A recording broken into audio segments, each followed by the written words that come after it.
Hello friends. तो government ने Telegram को बैन कर दिया है। अभी नीट का री एग्जाम होने वाला है 21 जून को, जिसको ध्यान में रखते हुए टेलीग्राम को बैन कर दिया गया। आपको पता ही है कि नीट का भी पेपर लीक हो गया था, जिसके बाद से बहुत सारा विरोध हुआ। अभी एक जो न्यू पार्टी आई है वो अलग अलग जगहों पे जाके जो एजुकेशन मिनिस्टर हैं उनका रेजिग्नेशन मांग रही है। साथ में नीट का जो पेपर लीक हुआ उसके बाद से जो भी पेपर फिर से बने उसको लाने के लिए इंडियन एयरफोर्स का यूज किया जा रहा है, और साथ में उसी चीज को ध्यान में रखते हुए, सिक्योरिटी को ध्यान में रखते हुए टेलीग्राम को बैन कर दिया गया है। गवर्नमेंट का कहना है कि टेलीग्राम के जरिए जो है वो पेपर लीक किया जा रहा है, या फिर और तरह की भी जो इलीगल जो एक्टिविटीज हैं वो हो रही हैं, और जिसको ध्यान में रखते हुए टेलीग्राम को अभी 22 जून तक के लिए बंद कर दिया गया। और टेलीग्राम पे जो एक फीचर होता है कि आप कोई मैसेज किसी ग्रुप में भेजें और बाद में उसको एडिट भी कर सकते हैं, तो उस एडिटिंग वाले फीचर को 30 जून तक के लिए बंद कर दिया गया। मतलब अगर आप कोई मैसेज पहले से डाले हो ग्रुप में, किसी ग्रुप में अगर आप हो तो, या फिर किसी चैनल पे हो, तो आप उसको एडिट नहीं कर सकते हैं 30 जून तक। और अभी तो शायद चलना भी बंद हो गया है। आपको याद होगा कि जितने भी ये जो स्टॉक्स वाले हैं, या फिर जितने ये जो क्रिकेट की जो अलग अलग टॉस और अलग अलग चीजों पे जो ग्रुप बनी हुई है, जिनका अर्निंग का भी वो स्रोत है, तो वो लोग क्या करते हैं कि वो मैसेज को बाद में एडिट करते हैं और बाद में ये बताते हैं कि देखो मैंने ये कहा था, देखो ये हो गया वो हो गया। तो इस तरह का जो भी है, या फिर स्टॉक से रिलेटेड, क्रिकेट से रिलेटेड, या कुछ भी इस तरह अलग तरह की जो चीज है, तो उस पर जो चीजें होती है ना, तो लोग एडिट करके और सामने वाले को मूर्ख बनाने की कोशिश करते हैं। तो इस चीज में ऐसा ना हो। अभी जो नीट का पेपर होने वाला है 21 जून को, तो उसमें कुछ दिक्कत ना हो, इसलिए गवर्नमेंट ने अभी 22 जून तक के लिए टेलीग्राम को बैन किया है। और एडिटिंग फीचर 30 जून तक के लिए अभी मतलब 30 जून तक आप एडिट नहीं कर पाओगे। Ministry of electronics and information technologies ने 2 डायरेक्टिव जारी किया है, जिसमें कि फर्स्ट वही है कि 22 जून तक आप टेलीग्राम को एक्सेस नहीं कर सकते, और उसके बाद अगर बैन हट जाता है 22 जून के बाद, तो भी अगर आप पुराने कोई भी मैसेज आप भेजे हो तो उसको आप वापस से उसको एडिट नहीं कर सकते 30 जून तक।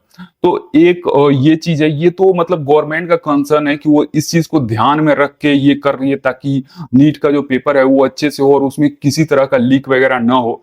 लेकिन जो फाउंडर हैं टेलीग्राम के, उनका ये कहना है कि अगर गवर्नमेंट इस तरह से छोटे छोटे जो चीजों के लिए जो बैन कर रही है, एक एग्जाम के लिए अगर गवर्नमेंट बैन कर रही है, तो इससे जो है वो 150 मिलियन जो और लोग हैं जो इसको डाउनलोड किए हुए हैं वो परेशान होंगे। जैसे बहुत सारे जो लोग हैं, जैसे हम लोग हैं किसी चीज की तैयारी कर रहे हैं, ठीक है, या फिर बहुत सारे ऐसे लोग हैं जो अलग अलग चीज की तैयारी कर रहे हैं, तो वो भी किसी न किसी ग्रुप में रहते हैं। जैसे बहुत सारे जो टीचर हैं जो पढ़ाते हैं, तो साथ में अपना नोट्स जो है, या फिर जेई मेंस का हो गया, या फिर किसी भी कॉम्पिटेटिव एग्जाम का, तो वो कोई क्वेश्चन कराते हैं, तो वो बोलते हैं हमारे टेलीग्राम ग्रुप पे आप वहां से डाउनलोड कर लेना। या फिर वहां पे जो टेलीग्राम का, जैसे अभी आप बहुत सारे जो यहाँ पे यूट्यूब वीडियोस लोग बनाते हैं, उनका आप अगर डेली का करंट अफेयर का देखोगे ना, तो वो करंट अफेयर जो पढ़ाते हैं उसके बाद का बोलते हैं ना कि इसका पीडीएफ अगर आपको चाहिए तो टेलीग्राम से ले लेना। तो बहुत सारे ऐसे टीचर हैं जो टेलीग्राम पे अपना नोट्स और जो पीडीएफ है वो देते हैं। तो इसमें वैसे लोग भी परेशान हो रहे हैं। साथ में जो गवर्नमेंट के अपोजिशन वाले हैं, उनका ये कहना है कि अगर एक एग्जाम को गवर्नमेंट अच्छे से कंडक्ट नहीं करा पा रही है, तो इसमें ये भी देखने लायक है कि अगर एक एग्जाम के लिए हम एयरफोर्स से पेपर जो है वो डिलीवर करवा रहे हैं जगह जगह, एंड इस तरह से ऐप को बैन करके और एग्जाम तक ऐप को बैन कर रहे हैं, तो ये भी तो हो सकता है कि अगर टेलीग्राम बैन किए तो किसी दूसरे ऐप पे लोग शिफ्ट कर सकते हैं, अगर जिनको ये करना ही है तो इसका एक परमानेंट सॉल्यूशन होना चाहिए। ऐसा नहीं कि एक ऐप बैन करो, फिर अगर वो लोग मान लो किसी दूसरे ऐप पे स्विच कर गए, तो ये चीज तो चलता रहेगा। तो इसका एक परमानेंट सॉल्यूशन होना चाहिए। आपको क्या लगता है कि क्या इस तरह से ऐप बैन करके और फिर एग्जाम लेना क्या सही है? क्योंकि एग्जाम देखो हर साल होना है, और हर साल अगर इतना चीज करना पड़ेगा गवर्नमेंट को, तो ये एक चैलेंजिंग हो जाएगा। क्योंकि मतलब एक समझ रहे हो, किसी सीक्रेट मिशन से ज्यादा सीक्रेट तरीके से पेपर को ले जाया जा रहा है।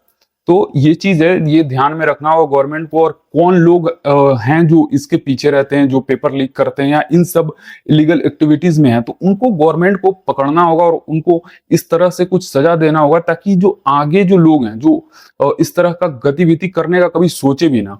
तो ये चीज है। क्योंकि अगर इस तरह से आज मान लो टेलीग्राम बैन हुआ है, कल व्हाट्सएप का है, फिर अलग अलग तरीके ऐप की कमी तो है नहीं, तो ये चीज है, क्योंकि जो टेलीग्राम के जो फाउंडर है उनका भी यही कहना है कि अगर आप एग्जाम के को ध्यान में रखते हुए अगर आप बैन कर रहे हो 4 दिन 5 दिन या एक सप्ताह के लिए, तो इससे जो बाकी 150 मिलियन जो यूजर हैं वो भी प्रभावित होंगे। जो अलग अलग मान लो स्टूडेंट है, उसको कोई पीडीएफ वगैरह वो नहीं मिलेगा, अगर वो उसका कुछ इंपॉर्टेंट अगर अलग अलग ग्रुप्स में कोई टीचर कुछ नोट्स दे रहे हैं तो वो नहीं मिलेगा। तो ये भी चीज है। बाकी आपको क्या लगता है, क्या गवर्नमेंट ने ये सही डिसीजन लिया है या फिर आप क्या सोचते हो इस बारे में, जरूर कमेंट करके बताएं। मुझे तो लगता है कि अभी फिलहाल जिस तरह की स्थिति बनी हुई है उसको ध्यान में रखते हुए अगर गवर्नमेंट ने ये स्टेप लिया है तो सही है, क्योंकि अभी का जो सिनेरियो है उसमें एक एग्जाम जो है जिसकी पेपर ऑलरेडी लीक हो चुकी है, तो उस एग्जाम को अच्छे से कंडक्ट करा दिया जाए, क्योंकि बहुत सारे जो बच्चे हैं इससे परेशान हुए हैं। क्योंकि जो बच्चों का जो मेहनत है वो साल भर से वो तैयारी करते हैं, 2 साल 3 साल से, और उसके बाद पेपर लीक हो जाता है, तो ये बहुत ही दुखद है। तो ठीक है, आपका क्या विचार है इस बारे में, जरूर बताएं। धन्यवाद।